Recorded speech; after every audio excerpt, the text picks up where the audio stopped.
Do you actually think America can actually bounce back and overcome this man? Do you actually think that you can overcome Obama?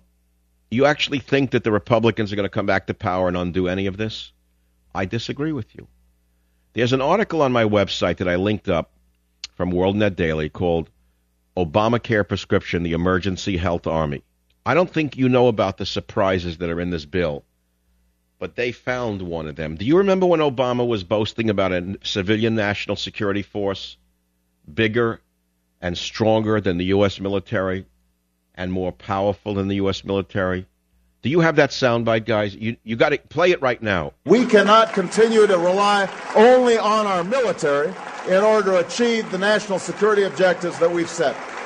We've got to have a civilian national security force that's just as powerful, just as strong, just as well-funded. The man is a fascist. He is a very, very, very good chameleon and a very good actor. He is a diehard fascist. Now you say, well, come on. He doesn't want to create a brown shirt movement in America that will beat people up and arrest them. He wouldn't do that. He's a nice man. Ask John McCain. But the Democrats' health care legislation added a certain special text to Section 203 of the Public Health Service Act that, in fact, addresses this very issue of a civilian national security force. And that is called the Ready Reserve Corps. The funding went up to $12,500,000. But what you don't know is that the amendment, as stated, has not been publicized. Obama said before the election that we need to have a civilian defense corps as well funded and as well armed as the armed services. So exactly what do we mean by this? What does he mean when he says we cannot continue to rely on our military in order to achieve the national security objectives that we've set? That we've got to have a civilian national security force that's just as powerful, just as strong, just as well funded.